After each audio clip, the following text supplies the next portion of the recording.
Yay!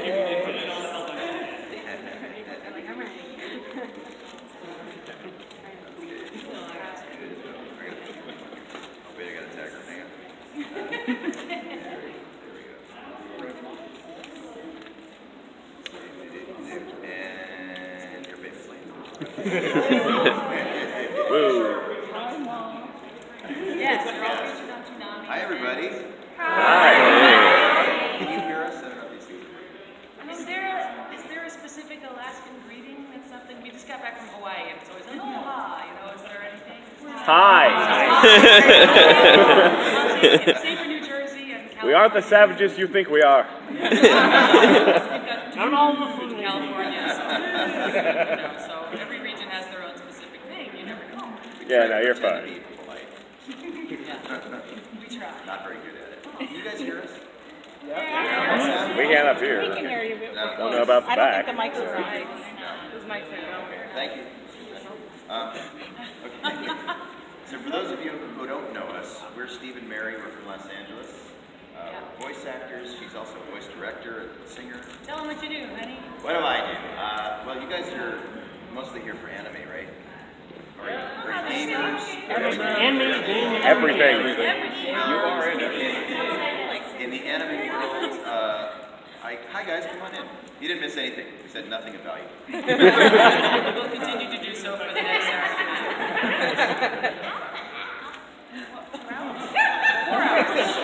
2 hours. 5 months. D&D together. Yes! We're all gonna camp in here together. So, my name is Steve Blum. I'm a voice actor from LA. I've been doing this for about 30 years. Probably best known in the anime community for Spike Spiegel from Cowboy Bebop and Orochimaru from Naruto.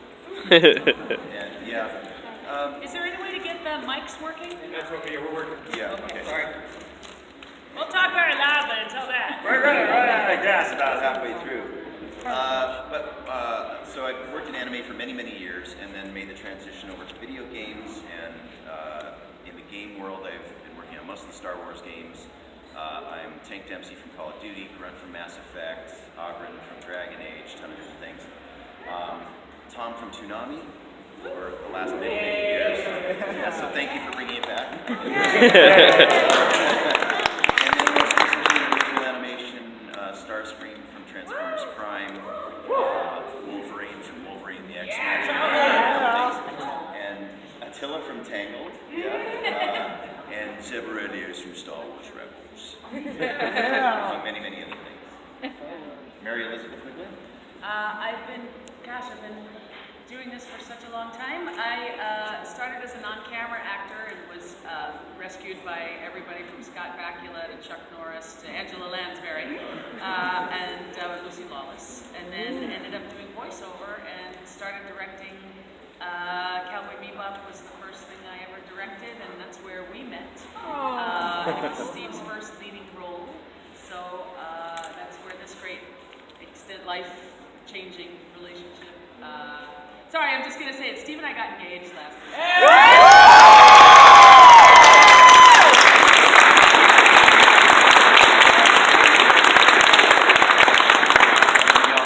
That's all I want to talk about today.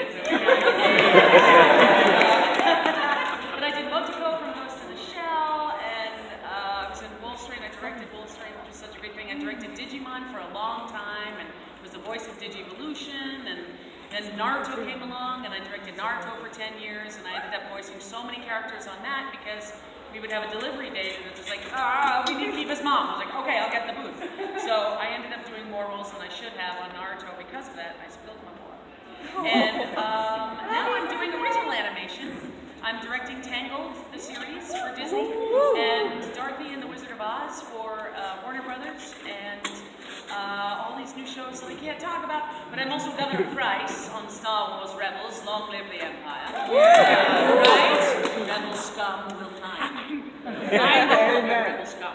Steve's going to be the new tech guy.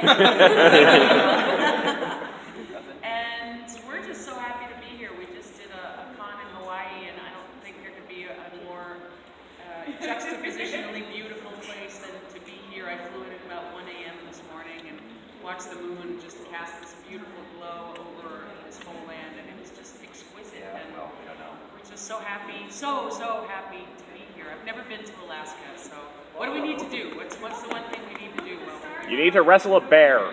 do I have any volunteers? Yeah. Come on up.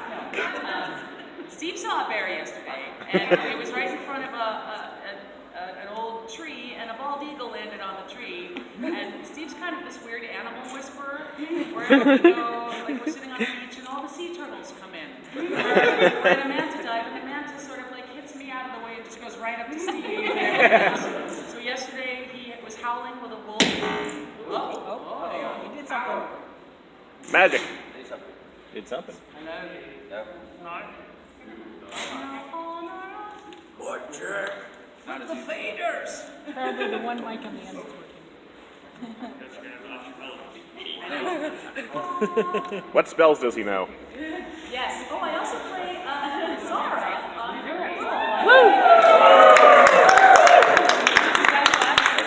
Yes. Oh my God. I'm still trying to get caught up. Okay. I'm still in the 70s. Next week is going to be a monumentous occasion, so check it out. Thanks to Laura Bailey.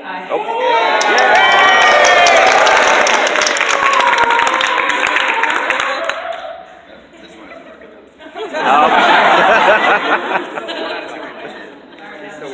Available for a little bit of time. There we go. All right. Okay, we'll start over. I'm Mcglynn. This is Todd Habercorn. Or this is Travis Willingham, and I'm Laura Bailey. So we just got Steve into D&D as well. I have a terrible dice obsession now. You guys, it's bad. It's really bad. It's just beautiful. Just take some of Laura Bailey. She's got like a two really weird die that we got in Hawaii. And they're D6s, but they're very strange. I've never seen anything like half the side is curved, and they've got druidic things on them. I don't know, they're really strange. I'll bring them to a signing. I think I have them in my backpack, so I'll bring them to the signing, and y'all can roll for initiative. Yay! Do perception checks, and strength checks, and charisma saving throws. And these are all these wonderful turns I've learned in my later years in life that I never knew. D&D is like the most amazing, wonderful, communal thing. It's like you get together with your friends or with strangers and you build a world. And anything can happen, and it's all based on luck and dice and improv and the choices that you make. And I'm just over the moon. I love it. I'm still learning. I have no idea what I'm doing. I'm a dwarf barbarian, so I just charge it and hurt things. I know, he's our tank. Yeah, It's so much fun. yeah. Senshi-Con. Sure. Oh, I sing the songs for Silent Hill too. And I'm going up. Actually, I forgot to tell you. We're doing. I don't know why. I think because we go to Russia a lot to do concerts, and I think because in the winter Russia is Silent Hill. The sun never comes up, and it's very dark and gray, and You can see it from here, right? I can see Russia from my house. No weekend at that. But it is kind of. I heard. Yes. So we're going back to Russia. They've asked us to do 2 full weeks of concerts. But, yeah. It would end on your birthday. That's not going to happen. Do it, I don't care. I'm plenty more birthdays, I hope. You better. So this is about you guys. We want to hear what you guys have to think, and if you have raging questions that you've been burning with for years, please just raise your hand and we'll call on you. So you first. Oh, well, I have a question. My boyfriend's a huge fan of Spike Spiegel, and when I found out you were here, I'm like, I felt bad, so I was hoping you could say something to him at Spike Spiegel. What's his name? Andrew. Andrew, you should be here. But don't worry, I can find you. I'm a bounty hunter.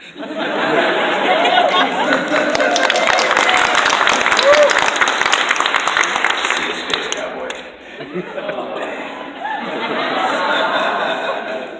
Thank you. And Cried so much. Just a little story on that, because when we we did Cowboy Bebop, we have this amazing writer named Mark Handler, and he was writing in, I think, Thailand at the time.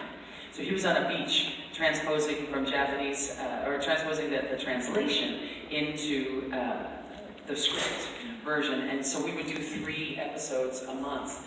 And if you can imagine getting 3 episodes, and I'd have to wait the next month to see what would happen, because it wasn't on the net at that time, nobody knew, so it was the most amazing experience, especially to see the last 3 episodes. It's just... And Mark, while he was in the writing process of this, would send us pictures, and he was literally waiting with his computer over his head off this little boat in this gorgeous lagoon. Where it was, I can't imagine the show was written that way. Yeah. At first. Yeah, and it's something that we never thought anybody would see. Yeah. We didn't know anybody was watching anime at the time. It was me and Steve and our engineer sitting in a studio that used to be the head of the Scientology. And so it was sold, so it had a nice and weird and wonderful, interesting energy about it. And we just thought, nobody's ever going to see this, so let's just make something that we would want to watch. Because it's such a cool show. Let's try not to mess it up. Let's see if we can, make it something for us, and now it's all for you It guys. seems to have worked out. Yeah. It's amazing. What is it, 18, 20 years later, we're still talking about this show. Next year is the 20-year anniversary, Yeah. I think. It's 1998 when it came out in Japan, so. So thank you guys for watching that. Yeah, it's supporting it. Yeah, this is the last word of the Yeah, series. that's the very last thing Spike says. No spoilers, but now you have to watch all 26 episodes. Yep. The very last thing that Spike says at the end of the series. It was something other than that. Yeah. Some voice actors I've heard have hooks to get into their characters, like they can draw them in and get them in to be that person. Do you guys have any specific ones that? I have heard. It's usually for accents for me. It's because we do so many different voices and voice so many different characters, and a lot of them have accents. So for me, it's finding the key to get into an accent. Whenever I need to do Russian, I think of Helen Mirren in 2010, and she'd always say, Dr. Floyd. And I'm like, okay, I got a Russian accent. Or when we were in Australia, they said, so we're going to go on a field trip to Tangalooma. And I'm like, Tangalooma. All of a sudden, I'm talking Australian. You know? Made Carabast works. When I introduce that, just And say that one word. long live the Empire Yeah. for Governor Price. Yeah, that is mostly related to dialects, I think. But for the actual voice print of the character and getting into the character, there's some weird sense memory that happens when you've been doing it for a long time. It's actually a physical thing too. I can feel it in my throat where the character's voice print is. So if I have to do something here, I know that I can go directly from that to something like this, or something like that without me thinking about it. And now I know what's going to come out because I can actually feel the muscles in my throat where they are. Head resonance too. You can feel it Yeah. if it's further up in your nose, or it's like this whole from here to here. A friend of ours named D. Baker actually plays his face like a lute or like a pipe. He manipulates his sinuses, and he does a lot of creature stuff. He's like the new creature guy. Frank Welker is sort of easing his way out, I think. He's taking less and less work and golfing a lot more. And so Dee is taking over a lot of the creature work, and some of us sort of follow and do whatever is left over. But Dee actually will manipulate his sinuses, and he'll be doing some character, and he'll start like...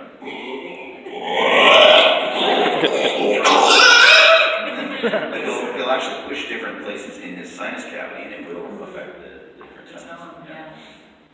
Yeah, but mostly we rely on our directors to give us do you have a sample? I'm doing this two new characters on this great new show for Cartoon Network called OKKO, which is really awesome. So I played Dynamite Watkins, the intrepid reporter, and then this sort of Julia Child teacher, who's just awful, you know, but I was like, I don't remember at all what she sounds like, and all I need is just a couple lines, and that usually keeps us in. And we rely on our directors tremendously. She's one of the best directors in the world, in my opinion. Even we weren't together as a couple. We were working together. We were working together for 18. We were working together for what, 15, 16 years before we got together as a couple.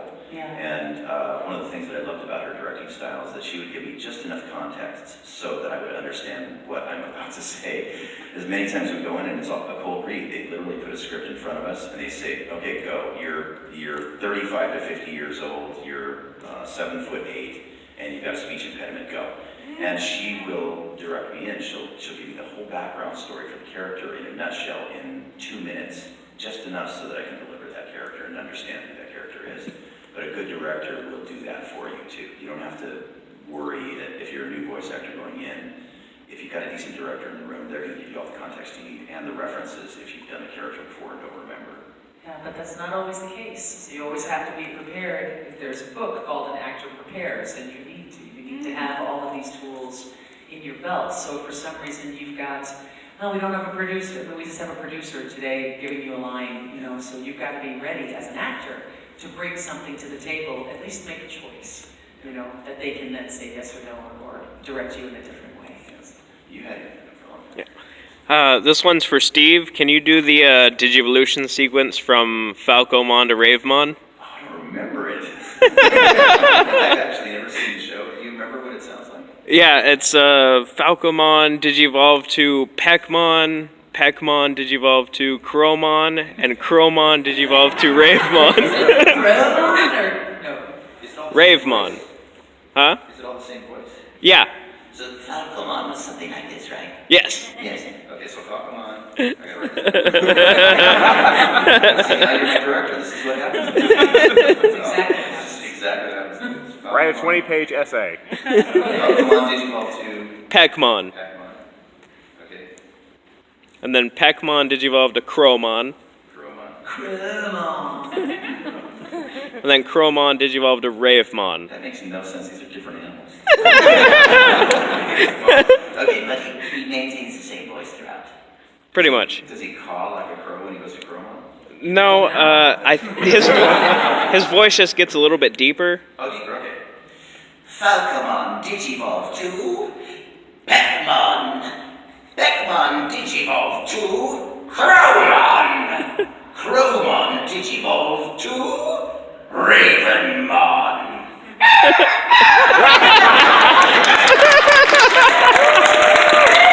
That's great. That's literally the first time I've done that since I recorded that, however many years ago. Yeah, we used to get the Gilmon. Thanks for Oh yeah, Guilmon is a popular one, yeah. Gilmon. Chromon Digivolve to Chromon. Yeah.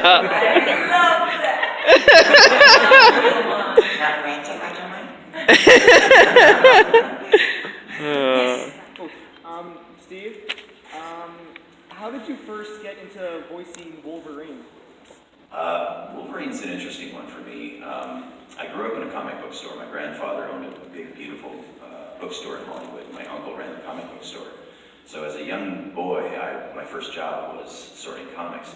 Wolverine wasn't around then because I'm an old dude, but I just have this weird affliction where when I'm reading comics or reading anything, I will hear a voice in my head. And the first time I did come upon Wolverine later on, the first voice I heard in my head was this voice, Bub. And eventually, as an adult, I had the opportunity to audition for it. And I just did the voice that I'd been hearing all along, but I couldn't necessarily do when I first heard it, because my voice is more like this. But fortunately, when the time came for me to audition for that, the first thing I read was, I'm the best there is at what I do, and what I do isn't very nice, Bub. That kind of thing. And so I auditioned just using the first instinct. And fortunately, the producers who were in charge at the time, that was the voice they happened to be hearing at the time. It's as simple as that. They probably heard 500 other guys who were doing it. I'm sure some of them were just as good, if not better, but this happened to be the voice that matched their impression. And that's the way the business works. And so it's 50% luck, 50% just having the skills to pull it off once you do book the job too.